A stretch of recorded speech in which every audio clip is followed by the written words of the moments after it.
Halo teman-teman, kembali lagi belajar ekonomi bersama saya dengan topik kali ini ketenagakerjaan untuk kelas 11 semester 2. Sebelumnya, eh, perkenalkan nama saya Rafael Hanum, mahasiswi Sanata Dharma dari jurusan Pendidikan Ekonomi dengan NIM 231324013.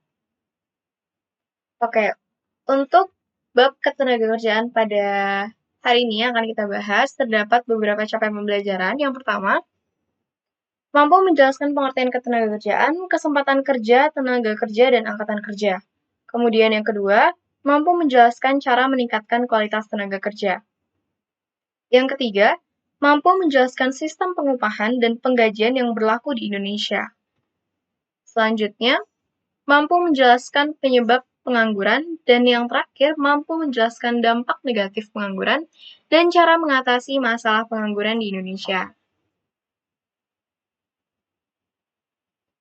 Beberapa subbab yang akan kita bahas di bab ketenagakerjaan kali ini adalah yang pertama, pengertian ketenagakerjaan, yang kedua, jenis-jenis tenaga kerja, yang ketiga, masalah ketenagakerjaan, yang keempat, upaya meningkatkan kualitas tenaga kerja, yang kelima, sistem upah, dan yang keenam, pengangguran.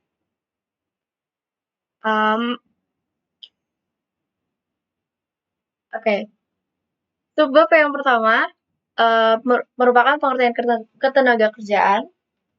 Apa itu ketenagakerjaan? Menurut Undang-Undang Dasar Republik Indonesia Nomor 13 Tahun 2003 tentang Ketenagakerjaan, ketenagakerjaan merupakan segala hal yang berhubungan dengan tenaga kerja pada waktu sebelum, selama, dan sesudah masa kerja. Penduduk usia kerja adalah penduduk yang berumur 15 tahun ke atas untuk negara berkembang seperti Indonesia dan 15-64 tahun untuk negara maju. Tenaga kerja dibagi menjadi kelompok angkatan kerja dan kelompok angkatan bukan kerja. Kesempatan kerja adalah tersedianya lapangan kerja bagi angkatan kerja yang membutuhkan pekerjaan dan dijamin dalam pasal 27 ayat 2 UUD 1945 yang berbunyi, tiap-tiap warga negara berhak atas pekerjaan dan penghidupan yang layak. Kita masuk ke subbab yang kedua. Di sini ada jenis-jenis tenaga kerja. Jenis-jenis tenaga kerja ini dibagi menjadi beberapa bagian. Yang pertama, jenis tenaga kerja berdasarkan sifat kerjanya. Nah, untuk jenis tenaga kerja berdasarkan sifat kerja dibagi menjadi dua. Yang pertama, tenaga kerja rohaniah, yakni tenaga kerja yang di dalam pekerjaannya lebih banyak menggunakan proses pemikiran. Kemudian, yang kedua adalah tenaga kerja jasmani, yakni tenaga kerja yang melakukan pekerjaannya menggunakan tenaga fisik. Selanjutnya, jenis tenaga kerja berdasarkan keahliannya itu dibagi menjadi tiga. Yang pertama, tenaga kerja terdidik, yaitu tenaga kerja yang mendapatkan suatu keahlian pada suatu bidang melalui sekolah atau pendidikan baik formal maupun informal. Kemudian, yang kedua ada tenaga kerja terlatih, yakni tenaga kerja yang memiliki keahlian dalam bidang tertentu yang didapatkan melalui pengalaman kerja. Kemudian, yang ketiga adalah tenaga kerja tidak terdidik dan tidak terlatih. Ini merupakan tenaga kerja yang hanya bekerja mengandalkan tenaga saja. Masuk ke subbab yang ketiga, di sini ada masalah ketenagakerjaan. Ada beberapa masalah ketenagakerjaan. Yang pertama, pengangguran yang tinggi, tingkat pendidikan dan keterampilan yang rendah, perlindungan kesejahteraan tenaga yang belum maksimal, penyebaran angkatan kerja yang tidak merata, serta jumlah angkatan kerja yang tinggi. Masuk ke subbab yang keempat, upaya meningkatkan kualitas tenaga kerja. Ini dibagi menjadi tiga. Yang pertama ada pemerintah, yang kedua pihak swasta, dan individu. Dari pemerintah sendiri ini beberapa upayanya adalah mendirikan pusat pelatihan, kemudian meningkatkan kualitas guru atau pengajar dengan sertifikasi, pelatihan, dan alokasi tunjangan, serta peningkatan materi pembelajaran untuk menghasilkan lulusan yang lebih baik. Kemudian, dari pihak swasta, beberapa upayanya ialah membuka kesempatan magang, meningkatkan pemberian gizi dan kualitas kesehatan, serta memperbanyak seminar atau workshop yang berkaitan dengan tenaga kerjaan. Kemudian, upaya yang ketiga dari individu adalah membekali diri dengan hal yang dikehendaki oleh perusahaan, serta menanamkan jiwa wirausaha. Masuk ke subbab yang kelima, terdapat sistem upah. Upah adalah hal yang diterima dan dinyatakan dalam bentuk uang sebagai imbalan terhadap jasa pekerjaan yang telah dilakukan. Sistem pembayarannya itu tergantung pada kondisi permintaan dan penawaran tenaga kerja, hubungan pemberi kerja dan penerima, serta upah minimum. Nah, di sini terdapat 5 jenis-jenis sistem upah. Yang pertama, jenis sistem upah menurut waktu. Kemudian yang kedua, sistem upah borongan, sistem co-partnership, sistem upah premi, dan sistem upah berkala. Sistem upah menurut waktu, ini upah dibayarkan berdasarkan lamanya seorang melakukan pekerjaannya dan dapat diberikan secara harian, mingguan, atau bulanan. Kemudian yang kedua, sistem upah borongan. Sistem upah borongan ini merupakan upah yang diberikan pada awal pengerjaan suatu hal sampai dengan hal tersebut selesai, tanpa adanya penambahan upah jika ada penambahan pekerjaan. Kemudian yang ketiga ada sistem co-partnership. Sistem ini memberikan upah kepada pekerjanya berupa saham atau obligasi perusahaan. Yang keempat, sistem upah premi, di mana sistem ini memungkinkan pekerja untuk mendapatkan upah khusus karena prestasi di luar kelaziman, misalnya bekerja pada hari libur. Itu melakukan pekerjaan yang sangat berbahaya atau memiliki suatu keterampilan yang sangat khusus.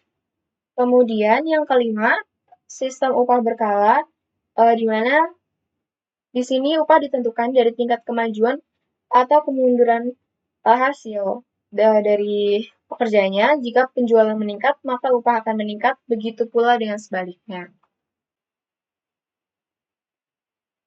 Kita masuk ke subbab yang ke-6, yakni pengangguran. Oke, ada dua pengertian di sini. Yang pertama ada penganggur. Penganggur merupakan orang yang tidak mempunyai jabatan atau orang yang sedang mencari pekerjaan atau sedang mempersiapkan suatu usaha yang baru. Kemudian ada pengertian tingkat pengangguran, di mana tingkat pengangguran merupakan perbandingan antara jumlah penganggur dan jumlah angkatan kerja dalam kurun waktu tertentu yang dinyatakan dalam bentuk persentase.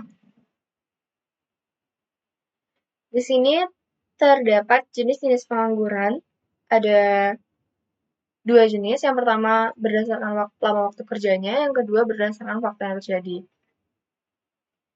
Berdasarkan lama waktu kerja itu dibagi menjadi 4 jenis pengangguran. Yang pertama, pengangguran konjungtor, di mana pengangguran konjungtor ini merupakan pengangguran yang berkaitan dengan naik turunnya kegiatan perekonomian suatu negara. Contohnya adalah saat terjadi resesi atau depresi yang menyebabkan pemberi kerja memutuskan hubungan kerja kepada pekerjanya. Kemudian yang kedua ada pengangguran struktural. Pengangguran struktural adalah jenis pengangguran akibat perubahan struktur dalam perekonomian. Kemudian yang ketiga ada pengangguran friksional, di mana pengangguran friksional ini merupakan kesenjangan antara tenaga kerja dan lapangan pekerjaan. Ini kesenjangannya itu bisa berupa waktu, bisa berupa informasi, bisa berupa hingga jarak ya. Jadi ada 3. Kemudian pengangguran friksional ini bisa diakibatkan kesulitan untuk mempertemukan pemberi kerja dan tenaga kerja. Misalnya, dibutuhkan waktu yang lebih untuk pemberi kerja menyeleksi tenaga kerja yang akan dipekerjakan. Terus yang terakhir yang di jenis pengangguran di bagian lama waktu kerja itu ada pengangguran musiman. Pengangguran musiman ini merupakan jenis pengangguran yang diakibatkan oleh pergantian musim. Sebab ada waktu jeda pekerjaan saat terjadi pergantian musim ke musim lainnya. Terus selanjutnya ada jenis pengangguran berdasarkan faktor yang terjadi, itu ada 3 jenis. Yang pertama ada pengangguran terbuka, setengah menganggur, dan pengangguran terselubung. Kita masuk ke dampak pengangguran terhadap pembangunan nasional. Di sini terdapat 4 dampak. Yang pertama, pendapatan nasional dan pendapatan per kapita akan semakin kecil. Yang kedua, penerimaan negara berkurang. Yang ketiga, beban psikologis yang mempengaruhi perilaku. Dan yang terakhir, biaya sosial yang dikeluarkan semakin besar. Oke, bagaimana cara mengatasi pengangguran? Nah, berdasarkan jenis pengangguran yang tadi sudah kita bahas, terdapat cara mengatasi jenis pengangguran masing-masing. Yang pertama ada pengangguran siklis itu dengan meningkatkan daya beli masyarakat. Kemudian untuk pengangguran struktural, pengadaan pendidikan dan pelatihan sebagai persiapan untuk berkarir pada pekerjaan yang baru. Kemudian yang ketiga ada pengangguran friksional itu dengan mengusahakan informasi yang lengkap tentang permintaan dan penawaran tenaga kerja. Dan yang terakhir ada pengangguran musiman.